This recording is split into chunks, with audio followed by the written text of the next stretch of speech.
Assalamualaikum. Nama saya Nurul Izzah Hazira binti Elias. Nombor metrik B0820103441. Hadirnya kami di dalam video ini adalah untuk membentangkan tentang isu bahaya vape. Sebelum itu, saya ingin perkenalkan ahli kumpulan saya, iaitu saya sendiri, Muhammad Daniel bin Rahim, Aina Alisa binti Ghazali, Muhammad Syahmi bin Salzazari dan Nur Syahira binti Abdul Jalil. Baik, seterusnya adalah pengenalan bagi isu bahaya vape. Secara umumnya, ramai yang tahu rokok elektronik ini telah dikenali sebagai vape, iaitu alat yang menggunakan pengawak berkuasa bateri untuk hasilkan suatu aerosol daripada cecair yang berperisa khas. Dengan itu, pengguna dapat merasakan seakan mereka menghisap rokok tanpa membakar sebarang tembakau. Selain itu, kecanggihan teknologi telah disalahgunakan oleh segelintir pihak.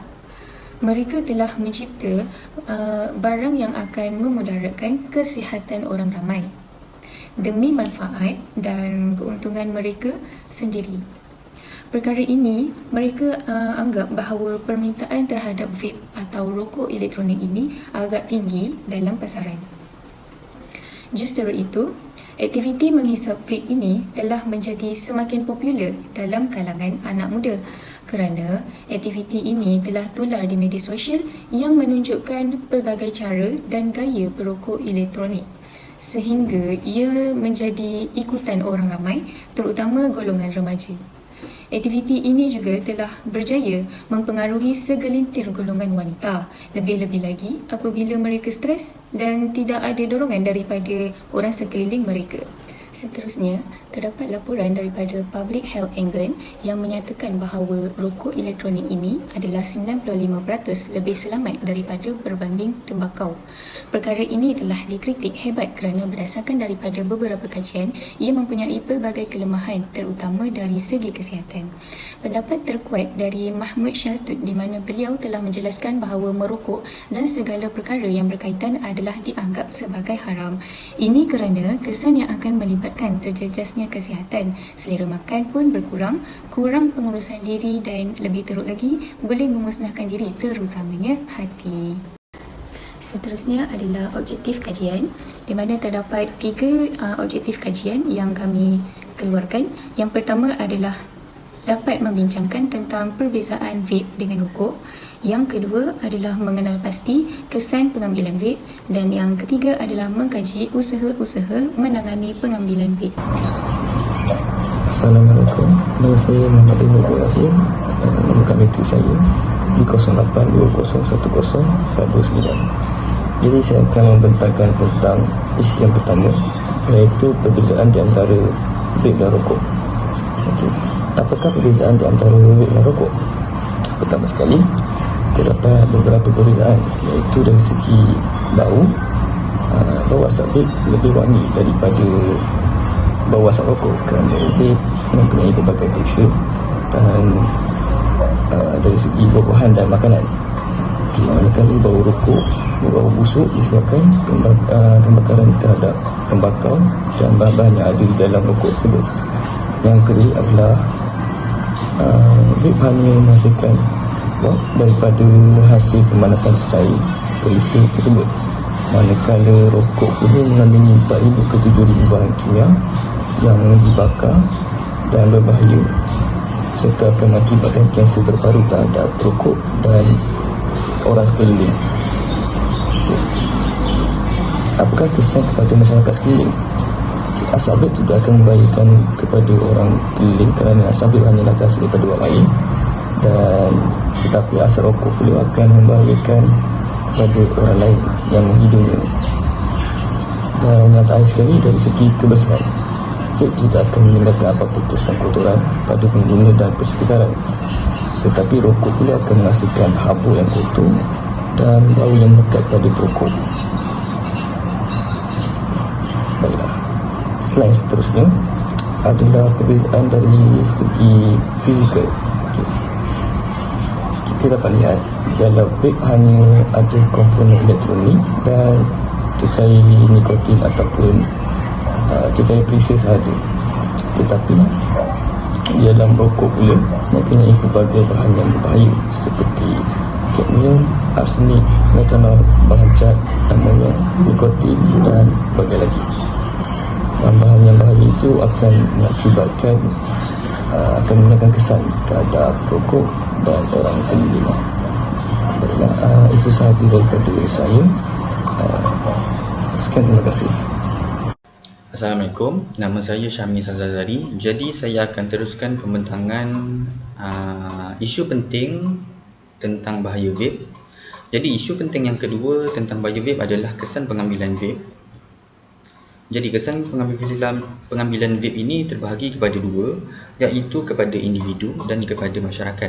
Jadi kepada individu, yang pertama ianya akan dipandang serong oleh masyarakat. Ini kerana kebiasaan majoriti orang akan memandang pengguna vape ini sebagai pengaruh yang buruk kepada mereka. Okey, yang kedua adalah akan menambahkan risiko kanser paru-paru. Jadi ini bukan sekadar kanser paru-paru sahaja, ini juga melibatkan penyakit lain seperti asma dan sesak nafas. Yang ketiga adalah risiko letupan bateri. Jadi untuk risiko letupan bateri ini banyak sudah berita yang dikeluarkan sehingga menyebabkan seorang individu yang menggunakan vape ini tercedera. Seterusnya, kesan kepada masyarakat. Yang pertama, akan menjejaskan kesihatan orang sekeliling. Ini termasuk kepada mereka yang tidak mengambil vape.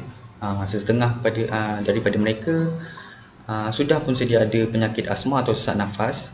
Jadi sekiranya mereka di dalam kelompok pengguna vape, jadi ia akan mendatangkan suatu perkara yang buruk untuk masyarakat. Yang kedua, mempengaruhi orang yang tidak menghisap vape. Perkara ini amat penting, terutama kepada individu di bawah umur, kerana di dalam diri mereka adanya perasaan ingin tahu untuk mencuba menghisap vape kerana mengikut trend ataupun kerana melihat individu lain ataupun pengguna vape lain. Dan yang ketiga, merasa tidak selesa apabila bergaul. Kita dapat lihat isu ini dalam suatu kumpulan ataupun suatu jamuan yang berkumpul. Jadi bila adanya seseorang menghisap vape di dalam satu kelompok itu, dan dia akan menimbulkan rasa kurang senang kepada masyarakat yang lain. Isu penting yang ketiga adalah usaha menangani pengambilan vape. Jadi kita ada 3 usaha untuk menangani pengambilan vape. Usaha yang pertama adalah menguatkuasakan undang-undang.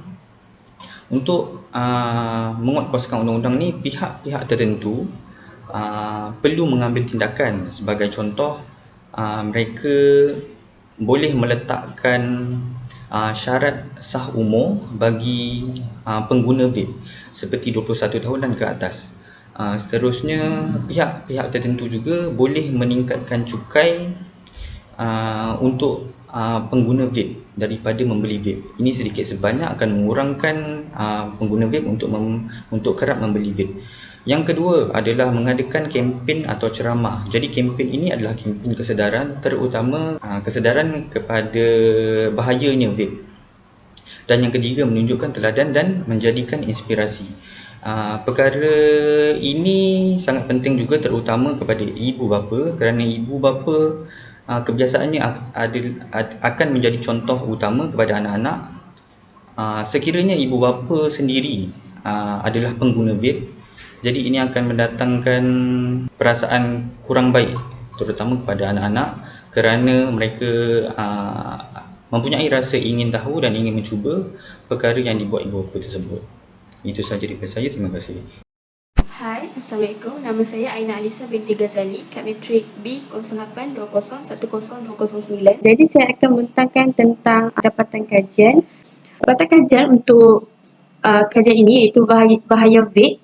Kami menggunakan kaedah seasli dengan menggunakan pautan Google Form secara atas talian untuk mendapatkan lebih banyak maklumat orang awam tentang pandangan dan pendapat untuk kajian ini. Jadi seramai 50 responden telah menjawab soal selidik yang telah diedarkan melalui pautan Google Form itulah. Dan di dalam soal selidik ni terdapat 9 soalan yang berkaitan dengan kajian ini. Seterusnya, okey. Soalan-soalan yang telah dikemukakan di dalam soal selidik ini terbahagi pada 3 aspek, iaitu yang pertama, poin pertama kita boleh lihat membincangkan tentang perbezaan vape dan rokok. Yang kedua, mengenal pasti kesan pengambilan vape. Yang ketiga,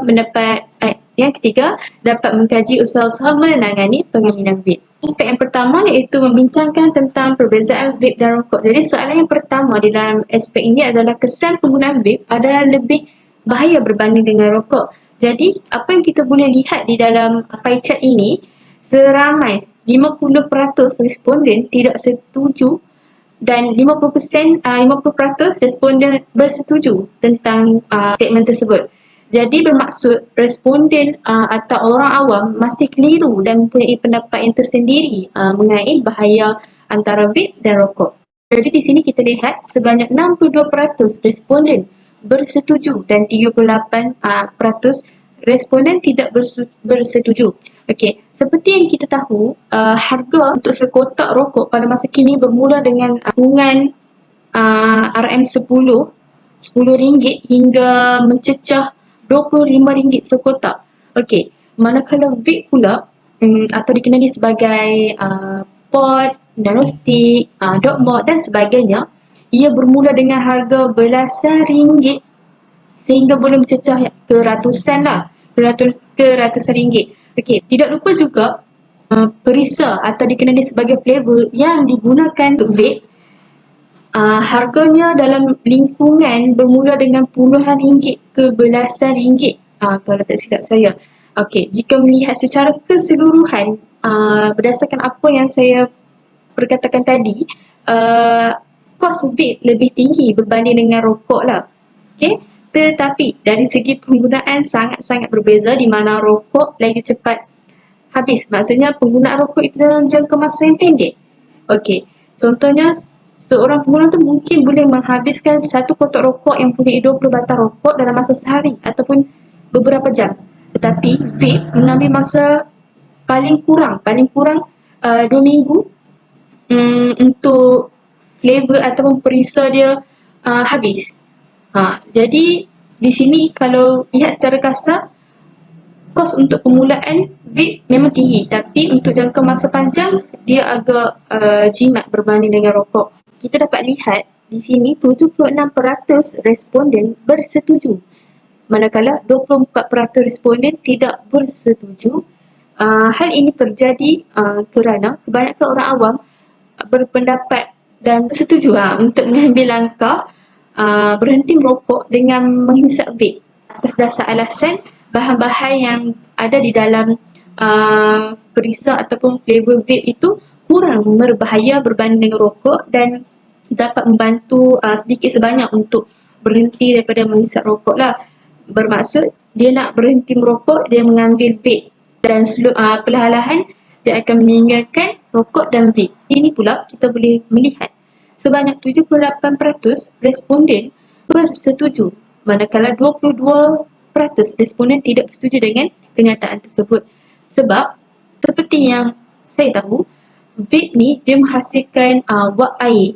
Kenapa dia boleh menghasilkan wak air? Sebab daripada perisa dia yang berbentuk cecair.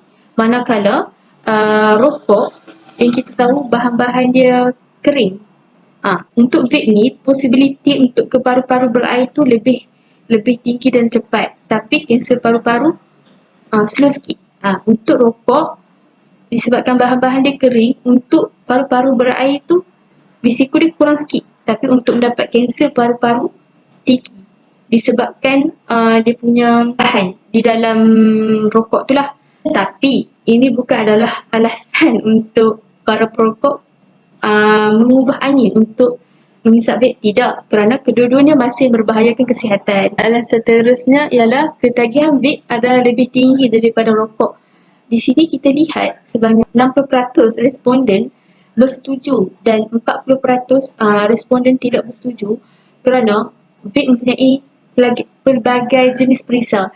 disebabkan hasilnya pelbagai jenis perisa. Jadi setiap perisa tu membuatkan kenikmatan yang berbeza. Jadi apabila hasilnya macam tu, dia akan macam penghisap vape tu dia nak try flavor lain. Apabila dia telah berjumpa dengan perisa yang dia suka, dia akan jadi macam nak lagi. Begitu. Soalan seterusnya adalah asap vape yang dikeluarkan oleh penghisap vape akan membahayakan orang sekeliling. Di sini kita lihat 52% responden bersetuju dan 48% responden tidak bersetuju. Kerana vape menghasilkan lebih banyak asap berbanding dengan rokok. Ini kita dapat lihat sebanyak 96% responden bersetuju dan beberapa responden tidak bersetuju dengan kenyataan ini. Okey, ia berlaku kerana untuk responden yang bersetuju tu mungkin dia sudah mempunyai kesedaran tentang bahayanya menghisap vape, bahayanya menghisap rokok. Dan yang selebihnya tu, yang tidak bersetuju itu mungkin dia belum dapat kesedaran tentang bahaya menghisap vape dan rokok. Di sini kita dapat lihat sebanyak 94% responden yang bersetuju dengan kenyataan di atas dan hanya 6% responden yang tidak setuju dengan kenyataan di atas. Okey. Hal ini terjadi kerana keluarga dan rakan-rakan ni adalah orang yang terdekat dengan kita. Dan bila orang yang terdekat dengan kita ni tidak mahu kita jatuh sakit ataupun berkecenderung ke arah yang tidak elok, tidak baik untuk kita, kesihatan kita lah. Dan seterusnya adalah mendapatkan terapi daripada pakar. Di sini kita dapat lihat sebanyak 88% responden bersetuju dan hanya 20% sahaja yang tidak setuju dengan kenyataan di atas. Okey, kenapa kita kena bertemu dengan pakar? Sebab pakar ni dia lebih tahu akibat. Sebab kenapa kita patut berhenti merokok ataupun vape.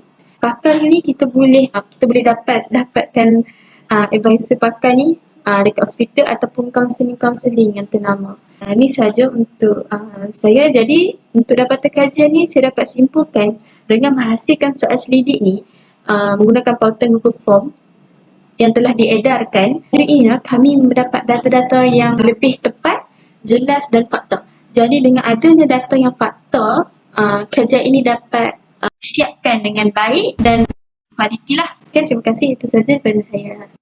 Setelah menjalankan kajian soal selidik terhadap tajuk yang diberikan iaitu bahaya vape, ternyata kesedaran penduduk Malaysia tentang isu vaping masih separuh sedar. Vape bukanlah satu pilihan yang lebih baik berbanding menghisap rokok tembakau. Vape boleh menyebabkan kesan sampingan yang serius pada kesihatan tubuh badan.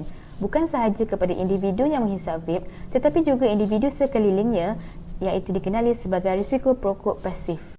Penggunaan vape dapat menyebabkan kecanduan nikotin yang dapat menyebabkan masalah kesihatan seperti tekanan darah tinggi, gangguan tidur dan kecemasan.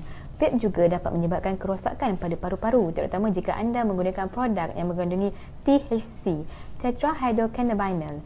THC adalah komponen utama dari cannabis yang menyebabkan euforia dan dapat menimbulkan kesan sampingan seperti kebingungan, halusinasi dan agitasi. Selain itu, banyak produk vape mengandungi bahan kimia yang terlarang seperti diacetyl yang dapat menyebabkan penyakit paru-paru yang serius. Jika anda sebelum ini memilih untuk vaping sebagai alasan untuk berhenti merokok, mungkin sudah tiba masanya anda berhenti vaping kerana tabiat ini tidak langsung mendatangkan sebarang manfaat kepada kesihatan. Justru itu, beberapa langkah dapat diambil agar ketagihan vaping dapat ditangani. Mengenal pasti tujuan anda berhenti vaping merupakan satu cara terbaik untuk individu yang berkeinginan berhenti daripada tabiat ini. Berdasarkan kajian, antara tujuan yang sering diberikan oleh individu yang ingin berhenti adalah disebabkan faktor kesihatan dan juga ingin bebas daripada ketagihan. Anda mungkin tidak mampu untuk terus berhenti vaping 100%. Jadi, anda boleh menghentikan ketagihan anda dengan mencuba berhenti secara perlahan-lahan. Cuba untuk meninggalkan vape anda di rumah ketika anda keluar, paling tidak untuk sehari. Selepas itu, cuba tingkatkan tempoh anda tidak vaping dari sehari kepada 2 hari dan seterusnya sehinggalah anda mampu untuk berhenti sepenuhnya. Sekian, terima kasih.